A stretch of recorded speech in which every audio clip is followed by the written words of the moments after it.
Welcome back to my another class.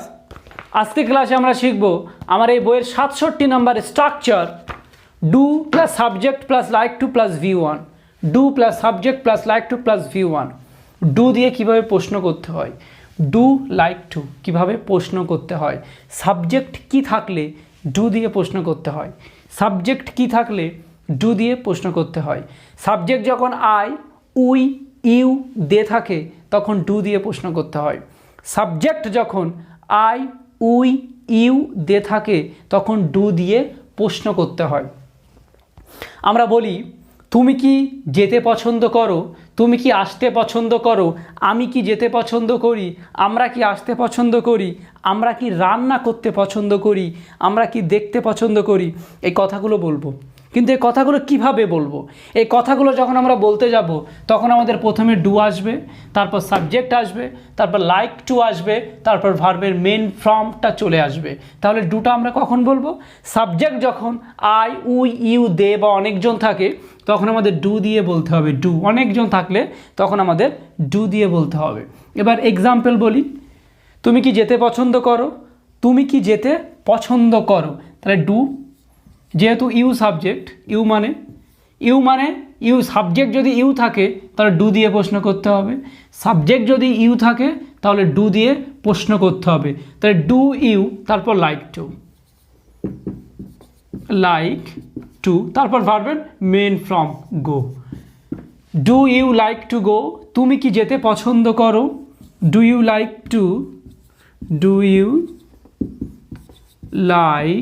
Two eat, তুমি কি খেতে পছন্দ করো, তুমি কি ঘুমাতে পছন্দ করো, do you like to sleep. তাহলে do you like to go, তুমি কি যেতে পছন্দ করো, do you like to eat, তুমি কি খেতে পছন্দ করো, do you like to sleep, তুমি কি ঘুমাতে পছন্দ করো, আর তুমি কি do you like to come, তুমি কি আসতে পছন্দ করো। তাহলে do you like to go, তুমি কি যেতে পছন্দ করো, do you like to eat, তুমি কি খেতে পছন্দ করো, do you like to sleep, তুমি কি ঘুমাতে পছন্দ করো, do you like to come, তুমি কি আসতে পছন্দ করো। তাহলে আমি তোমাকে বলছি তুমি কি। এবার যদি বলি আমি কি আসতে পছন্দ করি, do I like to come, আমি কি আসতে, জাস্ট এইখানটায় সাবজেক্টটা আই দিলাম, তাই do I like to go, আমি কি যেতে পছন্দ করি, do I like to eat, আমি কি খেতে পছন্দ করি, do I like to sleep, আমি কি ঘুমাতে পছন্দ করি, do I like to come, আমি কি আসতে পছন্দ করি।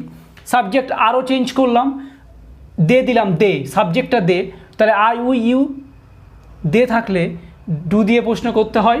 তাহলে do they like to go, তারা কি যেতে পছন্দ করে, do they like to eat, তারা কি খেতে পছন্দ করে, do they like to sleep, তারা কি ঘুমাতে পছন্দ করে, do they like to come, তারা কি আসতে পছন্দ করে। তাহলে এবার যদি বলি আমরা কি আসতে পছন্দ করি, তো do we like to come, do we like to come, আমরা কি আসতে পছন্দ করি, do we like to sleep, আমরা কি ঘুমাতে পছন্দ করি, do we like to eat, আমরা কি খেতে পছন্দ করি, do we like to go, আমরা কি যেতে পছন্দ করি। তাহলে বেশি এইটা ভার্বের মেন ফর্ম দিয়ে তোমাকে হাজার সেন্টেন্স মেকিং করতে হবে। এইটা জাস্ট এইখানটা, আর এইখানটায় তোমাকে মনে রাখতে হবে সাবজেক্টটা কি বলছো। সাবজেক্টটা যদি আই উই ইউ দে থাকে তাহলে তোমাকে ডু দিয়ে বলতে হবে। সাবজেক্ট যদি আই উই ইউ দে থাকে তাহলে তোমাকে ডু দিয়ে বলতে হবে, আর এই ভার্বটা নিজের ইচ্ছা মতো চেঞ্জ করবে। আমি কিছু বলে দেখাই, যে তুমি কি যেতে পছন্দ করো, do you like to go, তুমি কি পড়তে পছন্দ করো, do you like to read, তুমি কি লিখতে পছন্দ করো, do you like to write, তুমি কি দেখতে পছন্দ করো, তাহলে do you like to see, আমি কি দেখতে পছন্দ করি, do I like to see, আমি কি রান্না করতে পছন্দ করি, do I like to cook, তুমি কি রান্না করতে পছন্দ করো, do you like to cook. তাহলে তোমাদেরকে লিখতে হবে, বলতে হবে, তবে ইংরেজি শিখতে পারবে, অন্যথায় পারবে না। শুধুমাত্র এটাকে মনে রাখতে হবে ডু দিয়ে সাবজেক্ট কি থাকলে তোমাকে ডু দিয়ে প্রশ্ন করতে হবে। তোমাকে ইংরেজি শিখতে গেলে আগে প্রথম প্রশ্ন করা শিখতে হবে। যদি তুমি প্রশ্ন করা শিখতে পারো তবে তুমি ইংরেজিতে কথা বলতে পারবে। ইংরেজিতে কথা বলতে গেলে তোমাকে আগে শিখতে হবে ইংরেজিতে প্রশ্নটা করা। তাহলে লাইক টু পছন্দ করা অর্থে তুমি যখন প্রশ্ন করবে তখন তোমাকে ডু, তারপর সাবজেক্ট, তারপর লাইক টু, তারপর ভার্বের মেন ফর্মটা চলে আসবে যে তুমি কি, আমি কি, তারা কি, আমরা কি, মানে প্রশ্ন করা। তা do I like to go, আমি কি যেতে চাই। Do you like to go, তুমি কি যেতে চাও। আর do we like to go, আমরা কি যেতে চাই। আর তুমি কি যেতে চাও, do you like to go. তাহলে তোমাকে মনে রাখতে হবে এই ভার্বটা যতটা চেঞ্জ করবে তোমার মনে যেখানে যে সেন্টেন্সটা বলার দরকার শুধু ভার্বের মেন ফর্মটা বসিয়ে দিলে সেন্টেন্সটা মেকিং হয়ে গেল। মনে রাখতে হবে সাবজেক্টটাকে কি বলছো। সাবজেক্টটা যদি হি সি ইট থাকে তখন এখানে ডাজ হবে। এখানে আই উই ইউ দে থাকলে ডু হয়, হি সি ইট বা একজন থাকলে ডাজ হয়। তো ডাজের ক্লাসটা আমরা আগামীকাল করব। আজকে আমরা ডু এর ক্লাসটা করলাম, ডুটা পুরোটা ক্লিয়ার করে দিলাম। তাহলে তোমরা প্রতিদিন প্র্যাকটিস করতে হবে। তুমি কি যেতে পছন্দ করো, do you like to go. তুমি কি আসতে পছন্দ করো, do you like to come. তুমি কি ঘুমাতে পছন্দ করো, do you like to sleep. শুধু এটুকুই মনে রাখতে হবে যে আমাদেরকে লিখতে হবে, বলতে হবে, পড়তে হবে, তবেই আমরা ইংরেজি শিখতে পারবো। অন্যথায় স্পোকেন ইংলিশে কথা বলতে পারবে না যদি লেখো, পড়ো এবং না বলো। আর সব সময় স্পোকেন ইংলিশে কথা বলতে গেলে তোমাকে প্রশ্ন করাটা শিখতে হবে।